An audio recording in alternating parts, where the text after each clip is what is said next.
and we've got a really interesting and very special morning this morning. But before we start the main discussions, we do have some parliamentary business to conduct, and we have to do formally hold our annual general meeting and the re-election of officers. So and we need to approve our annual income and expenditure account so that we are compliant with the parliamentary rules here. So if I may, we've had suggestions of officers to continue for the next year. So if we can conduct it with my parliamentary colleagues, Fred, I can't see at the moment, but if there are any objections, please could you either put that on the Q&A function or chat function, which I can see. But myself will happy to go forward as chair and the registered contact. Do I have a seconder? Thank you, Andrew and Wally.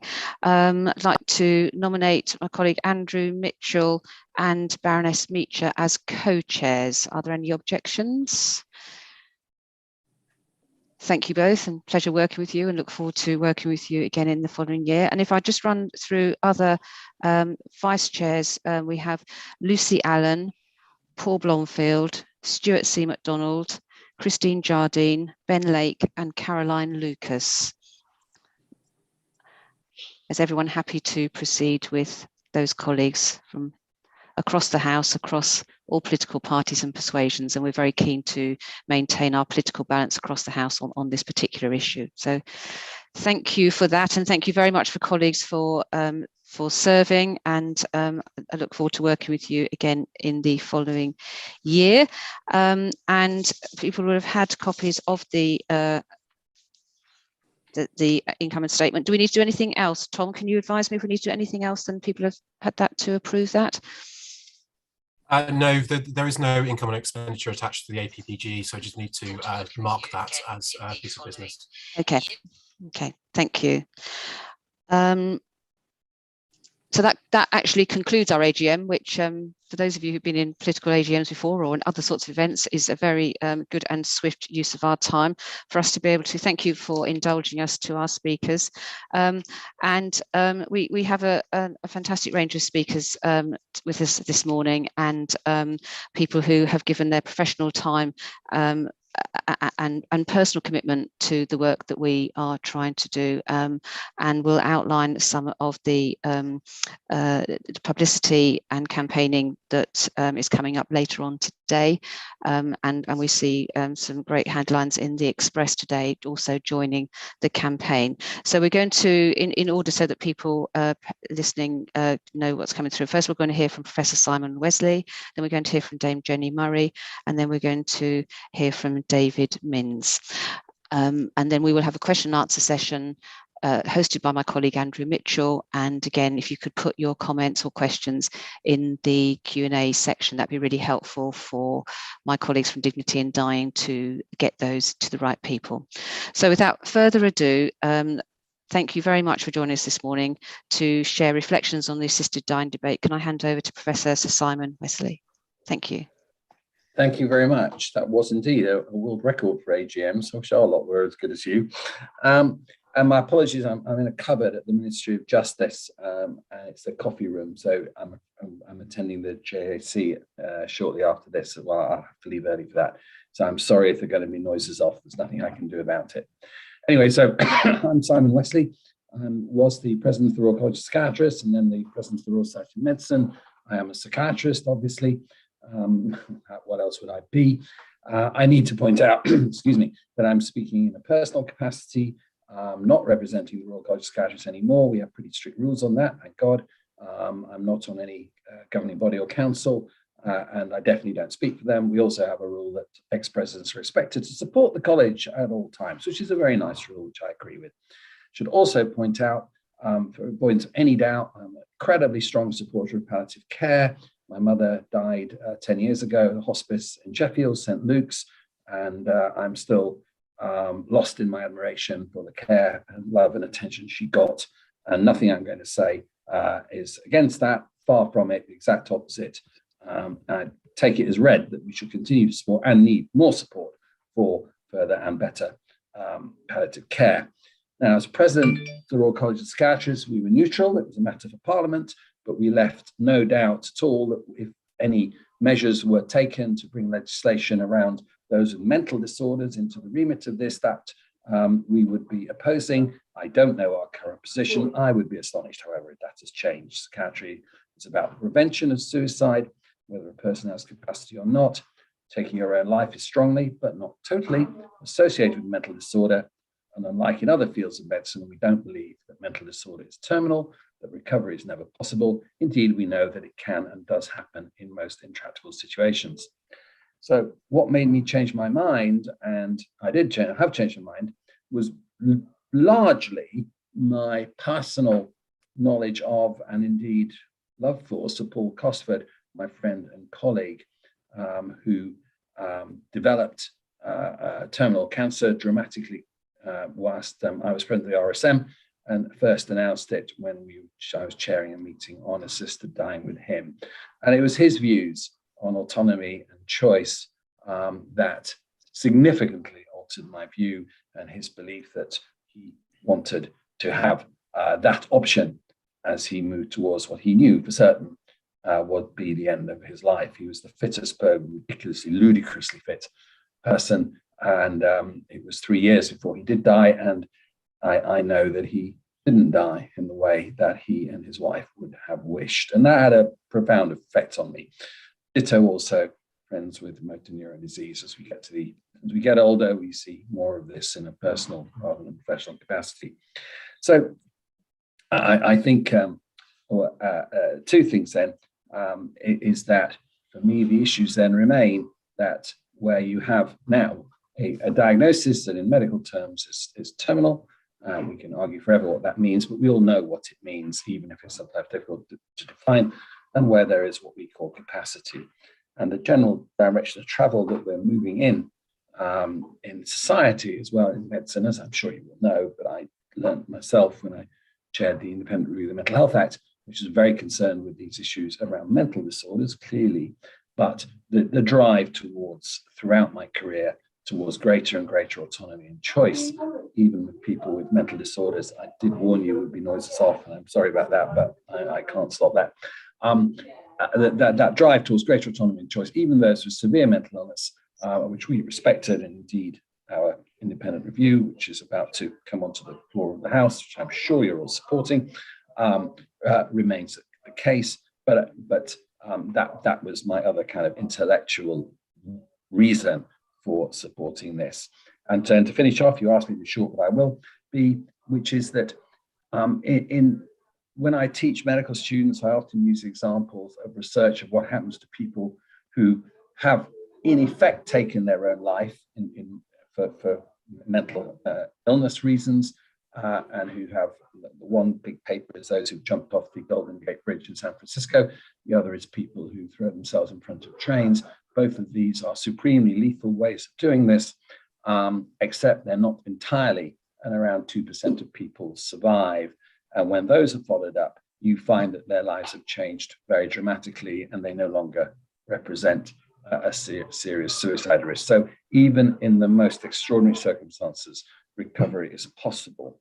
Now, my worry, and it is a worry, and it is a serious one, would be that the legislation that's proposed and that would still be open then to legal challenges that would rise in a situation in which the law would then not make a distinction between physical and mental illness. That would be my one concern and caveat here, that the stipulations could only be invoked in the setting of terminal physical illness, where we can be sure of the prognosis, might not survive legal challenges. That would be my concern. And I hate using that term slippery slope, because it's a really, I don't know, a weak argument, but that would be a concern that I continue to have. I'm going to stop there. You asked me to short, I've been short, and that's that. You really have, and Simon, look, we're so grateful. We know you have an alternative commitment and for joining us in this way, and you may have to leave. So we're really grateful for both your expertise and personal reflections. And we were able to work briefly with Paul as well. Yes, I know. There was a very powerful expert intervention he he was able to contribute. A truly lovely man. Yeah, really missed. so thank you for that. And I know if you do have to go, we appreciate I'm still here that. for a little bit, but Great, probably thank will you. go before both the other speakers have finished. Thank you, but no doubt we will turn to the issues you've raised because they are crucial ones facing. Thank you. Next speaker, a personal favourite of mine. Can I just say, as such a fan of listening to Dame Jenny Murray for so many years, it's an absolute thrill for me to be able to be introducing her to join us this morning to talk about the families who she's met during the Last Resort report. And she's going to talk particularly, and while we're having the meeting today, about the ITV documentary that's going out this evening. And for parliamentary colleagues on the call and others, please do publicise that and highlight that and hopefully be able to tune in to that. Really, really powerful. Dame Jenny Murray, I'm going to hand over to you. Thank you. Thank you very much, and good morning, everyone. I'll tell you why I got involved in this whole debate. First, it was my parents. And I think, as happened to Simon, it's knowing people, loving people, and seeing suffering that maybe makes you change your mind. I have to say, I'd never thought of it before my mother became very, very ill with Parkinson's disease. In the last year of her life, she had to be in a care home. My father simply couldn't manage her needs anymore. They were both 80. And I would go to see her every weekend as she became iller and suffered more pain and found it more difficult to swallow and eat. And every time I sat by her bedside, she would say, she never called me Jenny, she always called me Jen. And she would say, Jen, please, love, just help me die. And nothing is more heartbreaking than sitting next to your mother, who you love, and hearing her ask that, be desperate for that, and be able to do absolutely nothing about it. She died alone, terrifyingly thin, just before Christmas. And my father couldn't be with her because it was the early morning. I couldn't be with her either. And that was not the death she would have wanted, and it was not the death I would have wanted for her. Then some months later, my father, who had been extremely close to my mother, they adored each other, was alone in their house in Barnsley. And I would go to see him every weekend because obviously I was working, I had teenage children. And when it came to my birthday, some friends had said, look, you really need a break. Why don't you come away with us for the weekend to France? And I agreed. I asked my dad if he was happy with that. And he said, yes, that's fine. As I was leaving for the airport, I had a call from his neighbour who said, look, you really need to come over. We're really worried about your dad. He's really, really ill. So I abandoned all the plans, went over there, found him lying in his bed, having drunk nothing and eaten nothing for a week. And he was trying, I know, to take his own life. I managed to persuade him to go to hospital where he was diagnosed with advanced lung cancer, which he had simply not talked about or acknowledged, hadn't even spoken to his GP about it.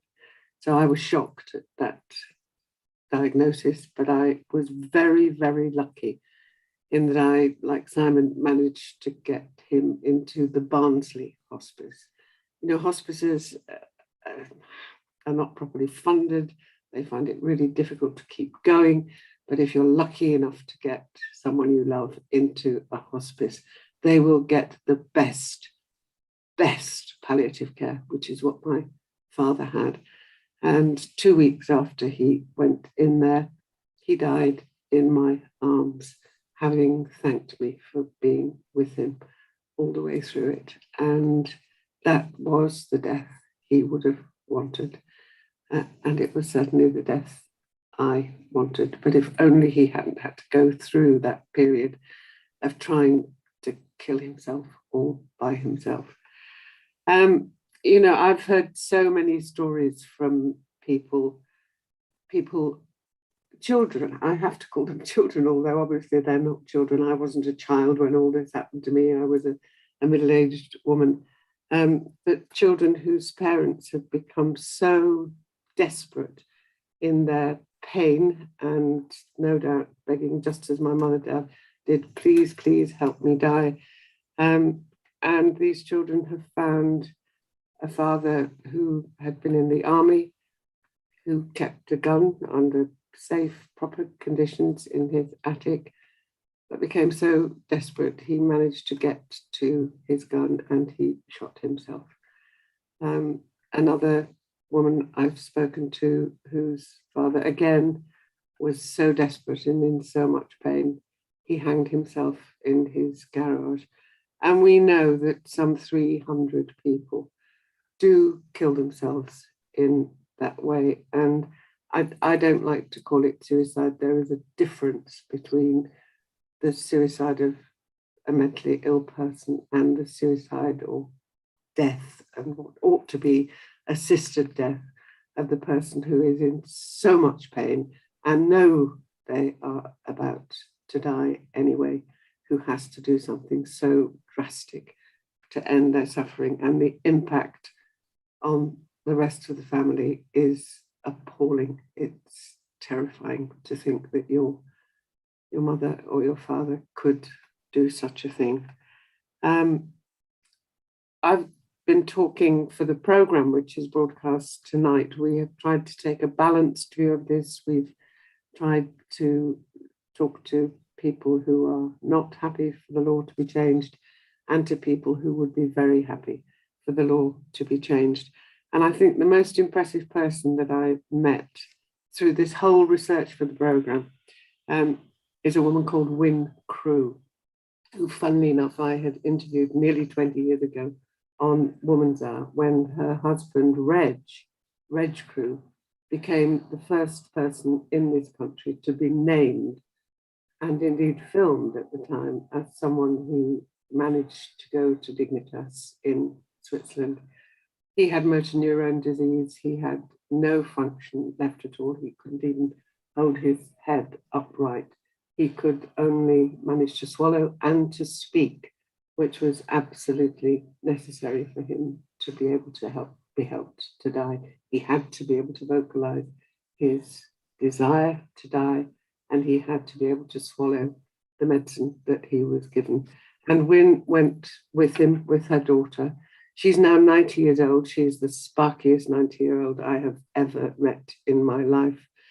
And she said, you know, when Reg was dying in Switzerland, the last words he said to me were, you know, we should have been able to do this at home.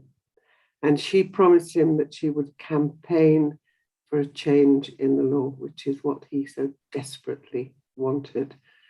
And she has campaigned for 20 years. And her final comment to me was, she said, you know, so many people support this. 80%, maybe more than 80% of the population support it. Why don't we stop leaving it up to those blooming MPs? Why don't we just have a referendum and let the people decide? And the word referendum, I think, sends a chill through most of us these days. But I thought maybe, you know, she's right.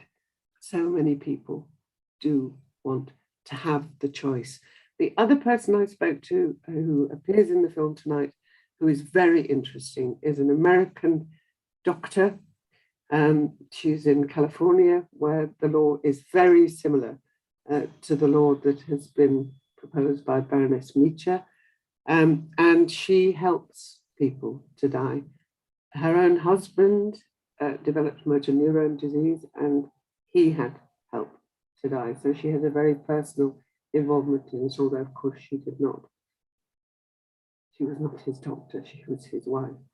But one of the things she said, which I found really interesting, was that in a lot of cases, she has prescribed the medicine, she's given the patient the medicine that they need, and in a number of cases, they haven't taken it. They have had it sitting there, knowing it was there, if they became desperate to take it. And they haven't. They've died naturally. She said that's what to her is so important, that you give them the possibility of choice. And I'll leave it there. Thank you. Jenny, thank you so much.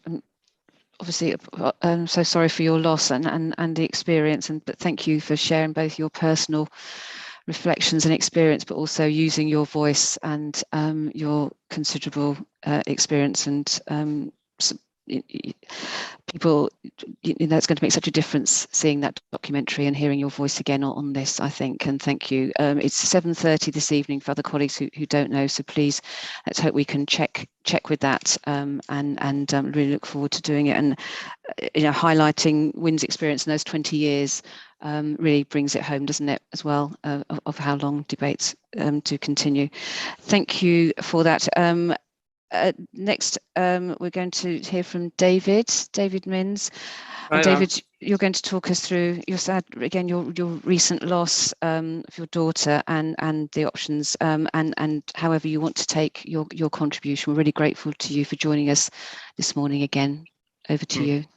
Thank you very much, and I really appreciate the opportunity to be able to talk to you all. I'm 74 years old, and my story began 7 years ago. I'm sorry, but I get quite emotional. Please take your time. That these calls are often, we totally appreciate that. So please take your time. If you want to move away and come back, let me know. Thank you. Okay, thank you.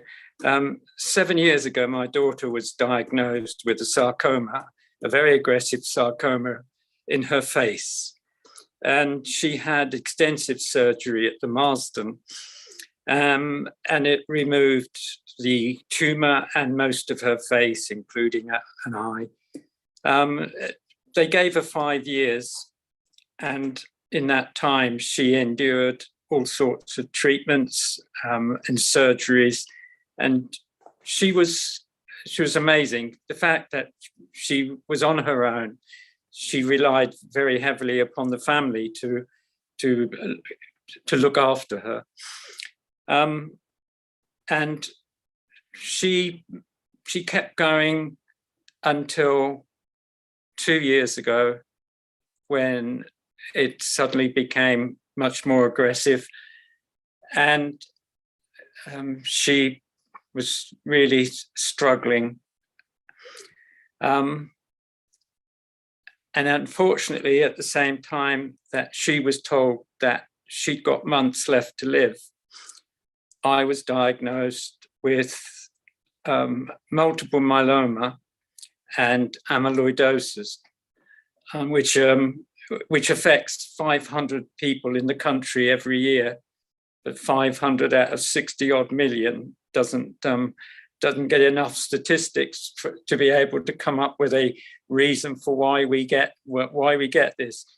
But I was put into a situation where I'm terminally ill, also with my daughter, who's been told she's got months left to live. And I spend as much time as I possibly can with her. I'm getting more and more debilitated, and I'm finding it very difficult. Katie, in the end, had a very horrific death. So much so that there were times when I sat with her that I contemplated putting a pillow over her face. And I thought, then what sort of society do we live in that allows our terminally ill people to suffer in this way, but puts me into a situation where I contemplate killing my own daughter and all that would entail. During the course of Katie's suffering, and before I was diagnosed, my brother committed suicide.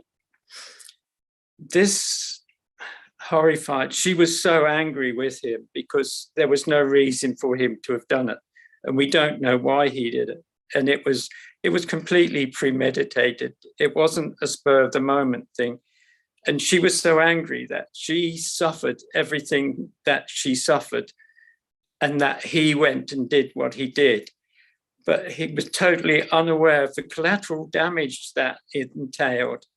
My niece and nephew who found him, the family we had to deal with the after effects of this suicide, Katie being terminal, and then a year later, I'm deemed terminal. We talked a lot about dying, and she made me promise that under no circumstances was I to take my own life.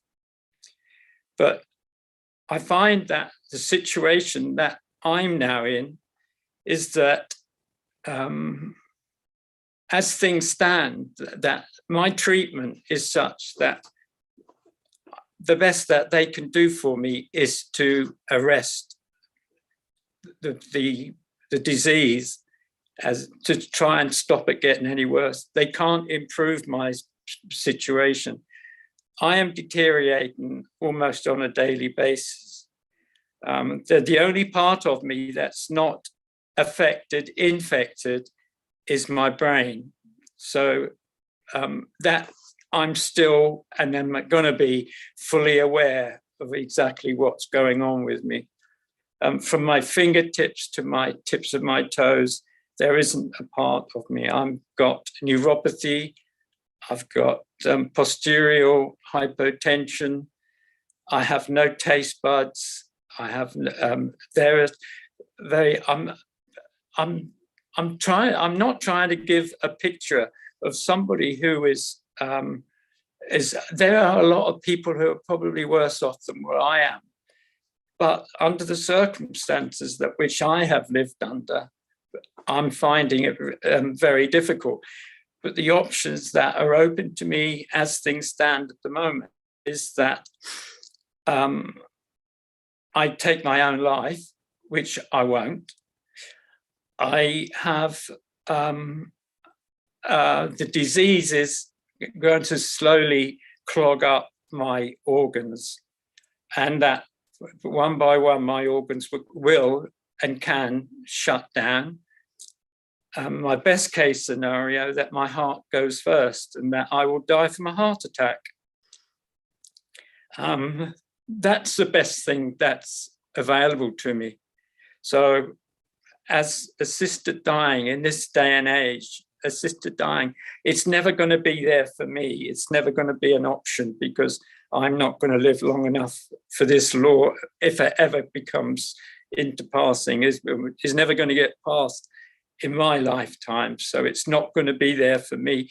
But I don't know whether or not, even if it was an option, whether I would use it. I would like to think it was there. So if I did get into a situation where my surviving became intolerable, and my family was having to suffer with me, I would like to think the option was available to me. But as it stands, it's not going to be. But as an observation, yesterday, I saw that the dreadful treatment of two cats actually garnered 150,000 signatures on a petition. And in this caring society, humane society that we live in, it seems that 150,000 people will put a signature onto a petition to ensure that this person, that somewhere along the line, this person gets some form of retribution for the way he treated these animals. I would like to think that I was going to get that same treatment. That after today, and after today's program and everything, and after everything else that goes that somewhere people will pick up on assisted dying and help us to make this a law. and perhaps make the government sit up and have a firm debate on whether or not we can make life much easier and better for the terminally ill. I'm sorry, David. That's David. Thank you for finding the strength to be able to not only join us, but to be able to share the experience of your daughter, the family, and yourself. That's incredibly powerful. In this position, it's been my most extraordinary privilege to meet people like you that are dying, that are sharing those moments that you have with us to tell that story. And we can't promise the law is going to change. The group on here want to change that law, but your testimony and being able to meet you today will stay with people on this call very powerfully, if that's some sort of assurance that I can give you. And we're just so grateful for you being able to join us this morning and finding that strength to share that story. Thank you. I'm going to hand over now to my colleague Andrew Mitchell and his opportunity to put questions in the chat to pick up on those extraordinary reflections. And we're really grateful to our speakers. And if people want to put any questions or observations in the chat, we have a little bit of time to do that now. Andrew, I pass over to you. Thank you. Karen, thank you very much indeed. And it's my privilege, as Karen said, to co-chair this group with both Molly and with Karen. So it is totally representative politically. And just while people are considering their questions, I just want to reflect for a moment on what we've all already heard from these three quite extraordinarily moving and powerful testimonies this morning. First of all, from Sir Simon, who made the vital point that we all want to see further progress and better palliative care. That it's not an either-or situation at all. All of us are absolutely committed to seeing the improvement of palliative care, and indeed in the many places where assisted dying is now legal, that has gone hand in hand with an increase in the quantity and quality of palliative care. Then he talked about the fact that he, like me and like many others, have undergone a total change of view during their lifetime. I arrived in the House of Commons very much opposed to assisted dying, and it is the experience of my constituents coming and seeing me, often in very traumatic terms, that has led to me completely changing my mind. And thirdly, Simon spoke about the importance of reassuring people that this isn't a slippery slope, because there has been some changes to legislation proposed and enacted, particularly in Canada and in parts of Europe, which go much further than any of the proponents of a change of law in Britain want to see. And we don't want people to worry or be concerned about a slippery slope. We're very much committed to that not happening. Then secondly, we heard from Jenny, whose uniquely brilliant broadcasting style came across so clearly in what she said. And we're all of us looking forward very much indeed to what will undoubtedly be a very powerful programme tonight. She talked about her mother and about her dad, and also mentioned the 300 people who die at their own hands in these circumstances and the impact that has on the rest of their families. She raised the point about someone pleading for a referendum. And I think we're going to come on to a question about that in just a moment. And also made the very good point that many people have not actually have been given reassurance by being knowing that they were able to take advantage of this. Research shows pretty clearly that there is a significant minority who, once they have that reassurance, don't need or feel the need to take it.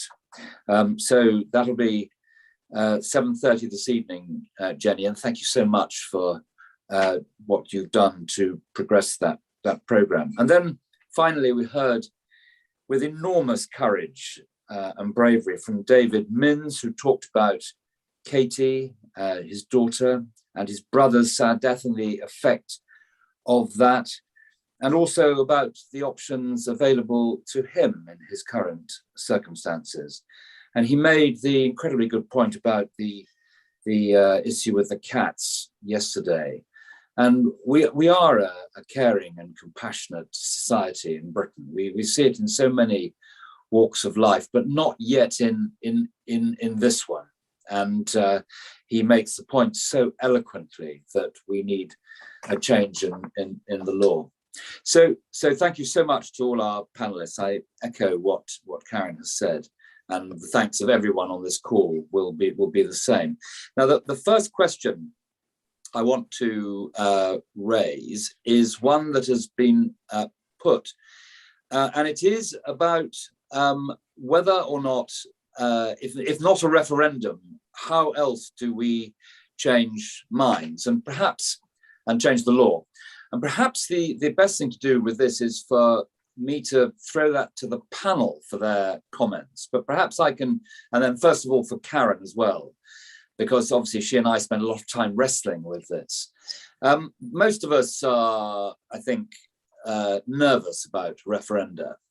Recent experiences have been a pause for thought, at the very least. I'm trying to be uncontentious in what I say, but a pause for thought, whether in a parliamentary democracy, referenda are the right way to proceed. And basically, if you live in a parliamentary democracy, you leave it to your members of parliament to make up their own minds. They're not delegates, they are representatives, and we are there to make up our mind. And if you don't like the way we vote, then you vote us out at the next election. That at least is the theory of it.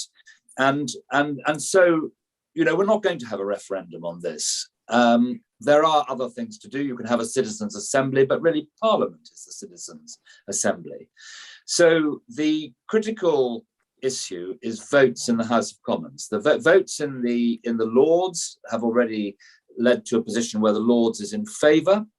Votes in the Commons have not been held now for something like 7 years. On the last occasion when it was held in the Commons, it was about 25% approximately in favour, 75% against. The brilliant work that Molly and James and Lord Michael Forsyth have done in the House of Lords is still ongoing, and there are discussions with government about how to take it forward. But in the end, it is the individual members of Parliament who are definitely on the move. You know, we talk to our colleagues, we know where they stand on this. We put on probably nearly 100 people since the last election, which was only 2 years ago. So it is about persuading members of Parliament. And on this issue, in my experiences, that members of Parliament are thinking deeply about it. And they are very much affected by what their constituents say to them. And I would say we've gained more converts from that process.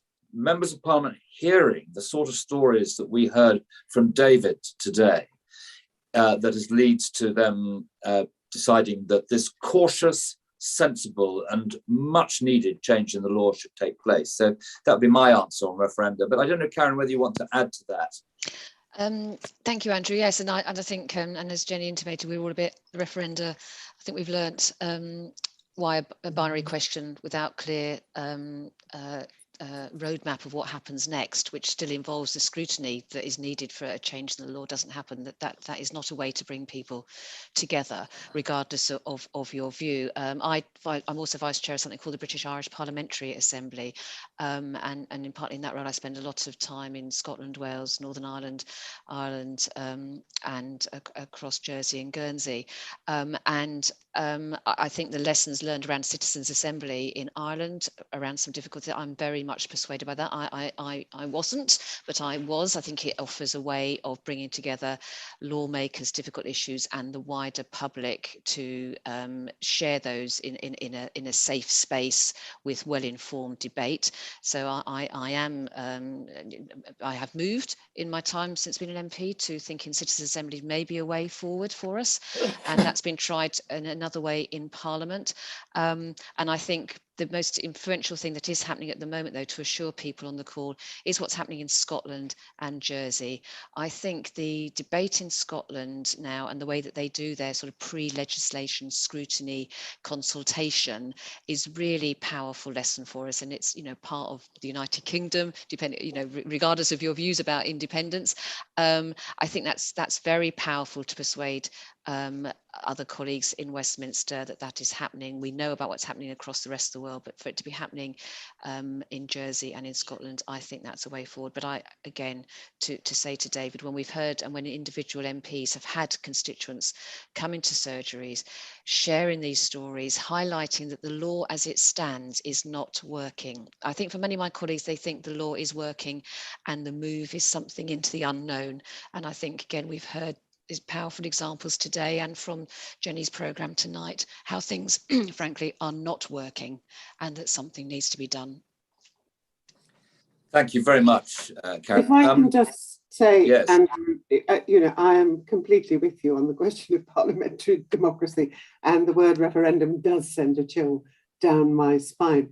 But you can understand why Wynne, having campaigned for 20 years, having helped her or had her help given to her husband in Switzerland, how utterly frustrated she is that still 20 years on, at the age of 90, she cannot see any shift on this within her lifetime. And her suggestion of a referendum, I think, is desperation. She just is desperate for the law to change. But I'm not a referendum person. Well, it's Karen's and my task to deliver for Wynne and for so many others, and to deliver during Wynne's lifetime, which I hope will be long and rewarded in this way, at least, by our efforts. But it is down to members of Parliament's individual views. They are on the move. We are on the move. And as Karen said, the impact of Scotland going through this process and the fact of what is happening in Jersey and in many other parts of the Anglosphere, that too will help members of Parliament on in the UK Parliament, I hope, to get to the right place on all of that. I don't know whether David wants to add anything on this particular issue, but I'm going, if I may now, to bring Marjorie in. I hope that Marjorie is able to speak to us. Marjorie Wallace from the mental health charity SANE has a question. And then after Marjorie's question to the panel, I'm going to ask Matt, who is David's son and who also has a question. So Marjorie, the floor is yours. Can you hear me? We can, yes, thank you. Yeah. You can't see me though, can you? No, we can't see you, but we can hear you. Okay. Well, I mean, I've been listening, it's quite difficult. And I'd like to say, just as a mental health charity, I've been running it for 36 years. Now, I have a nasty feeling we're losing you. So I'd say the critical, yes, and to have a look at the importance of the difference between shortening life and shortening death. Our own studies of suicide, a 4-year study of suicide, shows that even people with the most agony of mind and wanting death.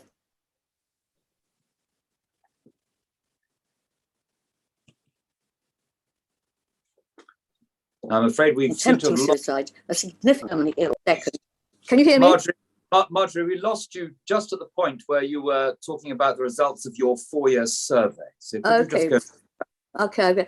4-year study into suicide. There's a significant number of people who had attempted suicide were glad. Oh dear, we've lost you again. We heard that the report showed that a significant number of people having a second chance. Yes, in those. I'm afraid you cut out just at the point where you were saying that a significant number of people were very glad that they hadn't done so. And that they were glad that they were given a second chance to live. And that you can't give to someone with terminal illness. And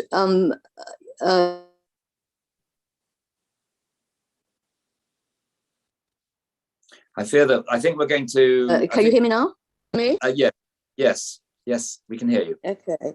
And I was with the 2 weeks ago with the very distinguished neuroscientist Colin Blakemore, who has motor neurone disease. And what is absolutely terrible is that there's no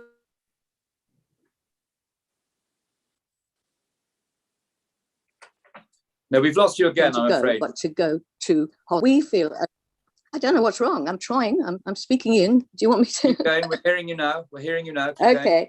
I was just with Colin Blakemore, who has motor neurone disease.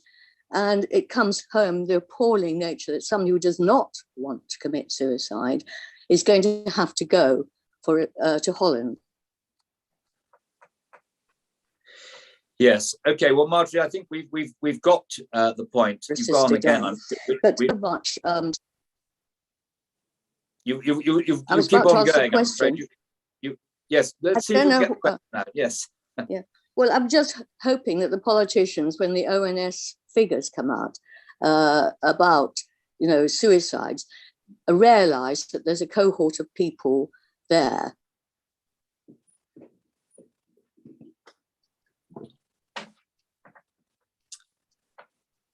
are the people who have and a very strong distinction between the two in order to make progress. Yes, thank you very much, Marjorie. Well, I'll ask Karen and indeed Jenny and David if they would like to comment on that. The report from the ONS is very important indeed for precisely the reason of your question, is that it will hopefully enable us to make this distinction, and that will inform the debate about assisted dying. Because if we have empirical evidence about the impact of this and the number of people who are part of the dreadful statistics on suicide and the different causes of that will help inform the debate, and I think will be a big contribution. But Karen, do you want to add anything? Well, yes, but partly to spare your blushes, Andrew, it's significant how this came about. It was an important request to the ONS, really, from the then Health Secretary, and much discussion with Andrew to highlight with the Health Secretary at the time, Matt Hancock, how important this was and how we needed this data and information. And that's, I know it's frustratingly slow, but behind the scenes, this is some of the work that we are doing to, as I said earlier, show that the law is not working. And that is as well as the stories and experiences that people are bringing to bear, and programs like tonight, but also getting some of that hard evidence about how things are not working. It was really positive move to get the ONS to do that work. I think lose track of time last year, and we thought that was the case, but we needed to prove that, and that was well done, Andrew, for getting that achieved, and we look forward to those results as much as one can look forward to such a thing, and we'll keep going on those sorts of issues. It's really important. Thank you very much, and thank you very much to Marjorie. David, I don't know whether you want to add anything to what you've heard. First two questions. Suicide is with Katie. I mean, Katie was adamant that she was never going to take her own life, and if anybody was going to do it for the circumstances and the reasons, she had every reason to take her own life. As a young woman, she had lost everything. She looked grotesque. She had, she couldn't talk. She couldn't eat. She weighed less than 5 stone when she died. She had everything at her fingertips to have committed suicide. She had huge doses of oxycodone at her disposal, and she could have taken her own life, and that would have been the end to her suffering. But she was adamant she was not going to take her own life. And I think there's a big distinction between the mental state that pushes you into wanting to take your own life and the physical condition which you're in. Now, she could quite easily have have taken her own life. But she was so dead against taking her own life.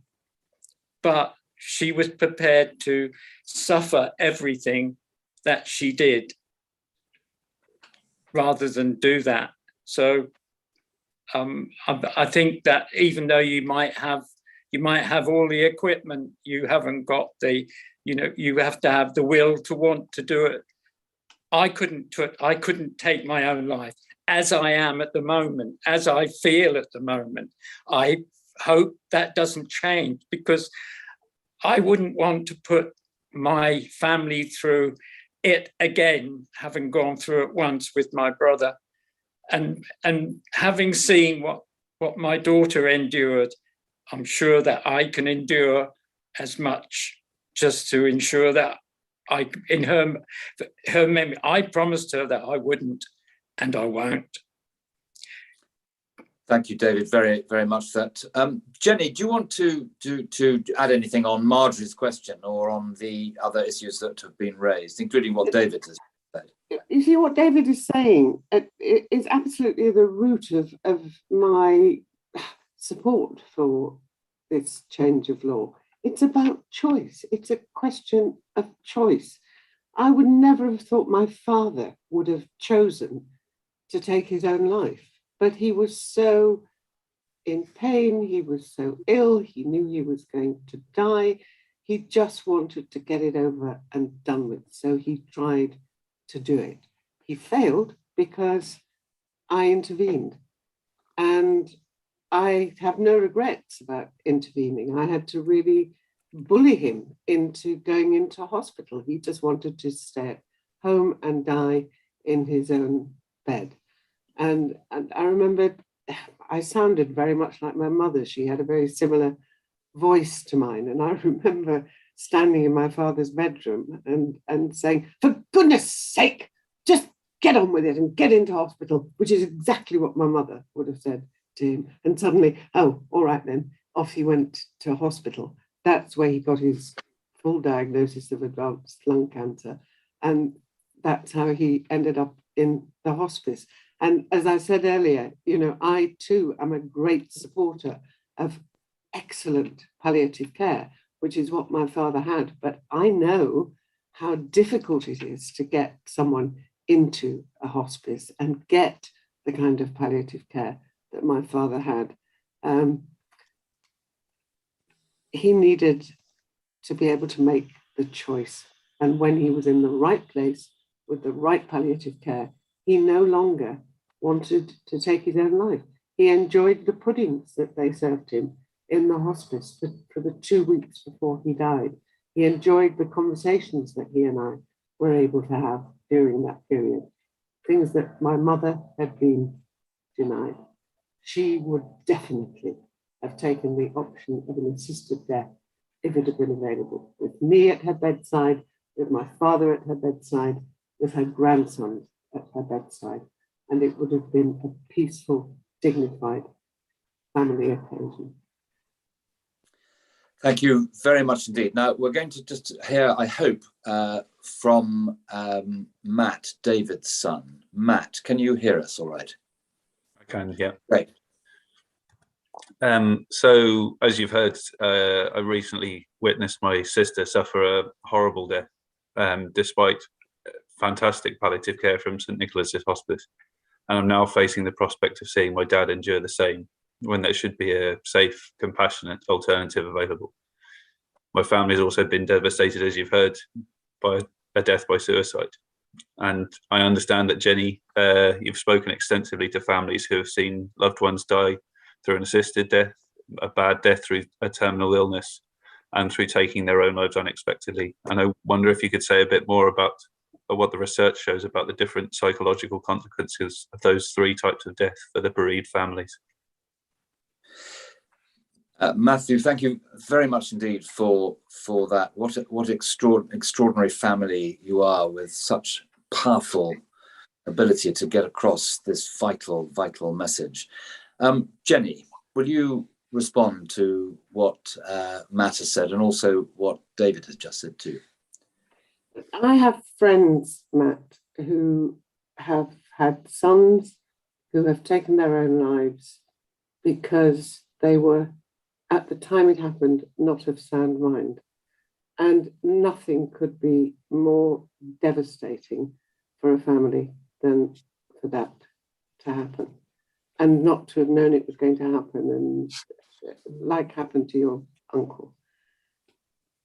As far as people who've taken their own lives when they are terminally ill, they have done it because, like I said, my father was, like my mother was, they were desperate to die. They just wanted to die. They didn't want the pain. They didn't want the suffering anymore. They just wanted to hurry the inevitable. You know, it's inevitable for all of us. We are all going to die. But the availability of an assisted death wasn't there for them. And it hasn't been for those people whose parents have managed to shoot themselves, have managed to hang themselves. Terrible, terrible things that the family then has to suffer and wonder, what could we have done to make it better? How could we have helped?